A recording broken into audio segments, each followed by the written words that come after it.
사람은 자신과 비슷한 사람들에 대해서 편하게 느낍니다. 그러니까 자기와 비슷한 배경과 문화, 습관, 성격, 정치적인 성향, 종교적인 성향, 사회적인 위치 등 그러니까 비슷한 스타일의 사람들에 대해서 편하게 느낍니다. 이건 자연스럽고 정상적인 현상입니다. 그런데 이것이 바로 문제입니다. 우리 자신과 다른 경계 지역에 있는 사람, 혹은 우리와 너무나 다른 사람들을 만났을 때 어떻게 행동해야 되는가 하는 것이죠. 이 문제를 제대로 수용하고 극복하지 못할 경우 예외 없이 배타적이고 혐오적인 반응으로 나타나게 되기 때문입니다. 우리 자신이 그렇게 하기도 하고 상대방으로부터 우리가 그런 대우를 받기도 합니다. 고대 유대인들에게 있어서는 이 문제가 좀 더 심각한 것이었습니다. 그들은 하나님의 선택된 백성이라는 그들의 이제 신분이랄까 정체성이 있었죠. 이것은 큰 축복입니다. 그런데 수세기 동안 주변 세계로부터 미움과 박해를 받고 또 침략과 조롱과 학대를 당했습니다. 그러면서 그들의 정체성이 위협받는 상황이 되었습니다. 그러한 이유로 인해서 그들의 선민의식은 민족적 정체성을 지킨다는 그런 명분하에 매우 단단하고 높은 장벽과도 같은 그런 모습으로 굳어졌습니다. 즉 배타적 선민의식이 된 거죠. 그 벽 안에 이방인은 들어올 수가 없습니다. 그들과 사업상의 거래는 할 수 있지만 그들과 함께 식사해서는 안 됩니다. 바리새파처럼 더 엄격한 유대인이라면 이방인의 집에는 아예 발을 들이지도 않았습니다. 자, 이런 배경으로 이제 본문을 본다면 예수님 역시 당시 유대인들의 이런 배타적인 선민의식을 공유하신 것처럼 보인다는 겁니다. 지난 시간에 본 것처럼 예수님께서 정결법 논쟁 가운데 있으셨죠. 그 자리를 이제 떠나서 지금 레바논에 있는 두로 지방으로 가셨습니다. 유대교의 이제 배타적 선민의식에서 발언된 이 정결법 논쟁, 그 논쟁을 피해서 이방인의 땅에서 아무도 모르게 잠시 머물길 원하셨던 것이에요. 그런데 그곳에서 예수님의 소문을 듣고 온 이방인 여인이 있었습니다. 그 여인에게 예수님께서 뭐라고 하십니까? 자녀들이 먼저 배불리 먹게 해야 된다. 자녀들이 먹을 빵을 가져다가 개들에게 던져주는 것이 옳지 않다라고 하셨습니다. 이 말씀에서 우리는 좀 당황하게 됩니다. 개들이라니요. 그런데 당시 유대인의 기준으로 보면 맞습니다. 이 개들이라는 말은 유대인이 비유대인을 가리킬 때 일반적으로 사용하던 말입니다. 그리고 고대 세계에서 개는 애완동물이 아니었습니다. 가축화되기는 했지만 지금처럼 애완동물, 반려견이니 이런 것이 아니었습니다. 주로 양떼를 치거나 사냥을 하거나 집을 지키는 용도로 가축화된 그런 동물이었습니다.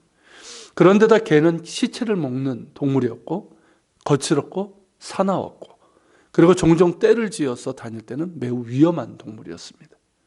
그러므로 개는 매우 부정한 동물이었고 당시 배타적 선민의식을 가진 유대인의 입장에서 보면 이방인을 개에 비유한 것은 한편으로는 타당하다 할 수가 있습니다. 문제는 예수님마저도 이런 배타적인 관점을 공유하고 있으신 것처럼 보인다는 거죠. 그래서 당황스럽고 일부 사람들은 오해를 하기도 합니다. 이에 대해서 우리가 바르게 이해하기 위해서는 사도 바울의 서신서를 참고할 필요가 있는데요. 바울은 로마서 15장 8절 9절, 갈라디아서 3장 10절부터 14절, 에베소서 2장 11절부터 21절 이런 여러 곳에서 메시아를 보내신 하나님의 계획이 분명히 구분되는 두 단계로 되어 있다라고 말하고 있습니다. 즉 첫 번째 단계는 뭐냐면 메시아는 하나님께서 먼저 택하신 백성 이스라엘에게 와야만 한다는 거예요. 당연한 것이죠. 메시아 된 예언의 말씀은 이스라엘에게 주어진 것이고 따라서 이스라엘 백성은 그분의 말씀을 들어야 합니다. 두 번째 단계는 하나님께서 이스라엘 백성에게 그들의 왕을 보내셔서 그들에게 하신 약속을 성취하셨다면 이어서 유대인이 아닌 다른 민족들도 그 안으로 편입이 될 것이라는 거예요. 즉 십자가와 부활을 통해서 하나님의 언약이 성취된 후에 이방인들도 하나님의 언약 백성 안으로 들어올 수 있는 길이 열리게 된다는 것입니다. 그런 까닭에 메시아를 통한 하나님 나라의 복음은 먼저는 유대인에게, 다음으로 이방인에게 전파되는 것이죠. 예수님께서도 제자들에게 그 말씀을 하셨어요. 당신께서 이스라엘의 잃어버린 양들을 찾으러 오셨다라고 하셨고, 이방인에게 복음을 전하는 사명은 제자들에게 위임을 하셨습니다. 그러므로 예수님께서 두로의 이방 여인에게 하신 말씀은 당시 유대교의 배타적 선민의식의 반영이 아닙니다. 그리고 이방인 여인 역시 어떤 재치 있는 이 말재주로 예수의 마음을 흔들어 가지고 그 선입견에서 벗어나도록 유도하고 있는 것이 아닙니다. 오히려 정반대예요. 이 이방 여인은 유대 민족의 특별한 위치를 알고 있었던 거예요. 그것을 인정한 것이고, 만일 이방인에게, 나 같은 이방인에게 어떤 축복이 온다면 그것은 하나님께서 유대인을 위해서 하시고 있는 일로부터 흘러나오는 것임을 인정한 것입니다. 그 축복을 미리 앞당겨 주시기를 구하고 있는 거예요. 그러니 예수님께서 이 여인의 말에 기쁘게 답하신 것이고, 그녀가 간구한 대로 귀신 들린 그녀의 딸을 고쳐주신 것입니다. 모든 것이 하나님의 계획에 따라 지금 진행되고 있는 상황이잖아요. 그렇게 하나님의 계획에 따라 모든 것이 진행되고 있지만 장차 이루어질 이방인을 향한 하나님의 구원의 축복을 앞당겨서 이 여인에게 허락하신 것입니다. 이 여인의 입장에서 본다면 하나님의 뜻을 믿음의 눈으로 바라보면서 미래 축복을 앞당긴 것이라고 할 수가 있겠죠. 믿음은 하나님께서 계획하신 미래 축복이 현재로 연결되는 통로입니다. 그러게 성경은 믿음으로 간구하라라고 하시는 겁니다. 하나님의 궁극적인 미래에 속한 기쁨과 사랑과 정의, 구원하시고 회복하시는 능력이 미리 앞당겨져서 오늘 우리의 삶 속으로 들어오는 것, 이것은 우리가 지속적으로 구해야 할 내용입니다. 우리의 연약함 가운데 하나님의 온전한 새 창조가 이루어지기를 구하면서 말입니다. 몇 번 구하다가 마는 그런 기도가 아니라, 기도하다가 결국은 기도의 응답을 부정적으로 보는 그런 태도가 아니라, 하나님의 뜻 가운데서 미래에 계획하신 축복이 오늘 임할 수 있기를 지속적이고 끈질기게 기도해야 됩니다. 그랬을 때 이 이방 여인이 미래의 축복을 주님으로부터 받은 것처럼 우리 역시 그런 은혜를 누리게 될 것입니다. 사순절은 그렇게 끈기 있게 기도하는 태도를 습관화할 수 있고 다시 회복할 수 있는 그런 적절한 시기라 할 수가 있습니다.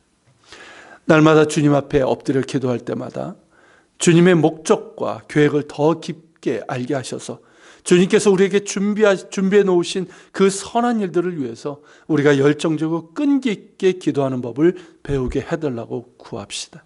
그리고 실제로도 이 이방 여인처럼 그렇게 믿음으로 기도할 수 있기를 소망합니다. 같이 기도합시다. 주님, 이 이방 여인을 통해서 하나님의 그 선하신 뜻을 바라보면서 하나님께서 미래 준비하신 그 은혜와 축복을 믿음으로 간구하는 그 모습을 봅니다. 그리고 주님께서는 그 미래 축복을 그녀의 간구처럼 그녀의 현실로 응답해 주셨습니다. 주님, 우리도 이러한 믿음을 허락해 주시고 이 믿음으로 간구하게 해 주옵소서. 하나님께서 우리를 위해서 준비하신 그 모든 것들은 선하고 복된 것인 줄로 믿습니다. 그것을 바라보며 주님 구하게 하시고 주님 지속적으로 인내하며 끈질기게 그렇게 간구하며 믿음으로 주님 앞에 나아갈 수 있도록, 구할 수 있도록 도와주시옵소서. 우리 같이 기도하는 주님 앞에 나아갑시다.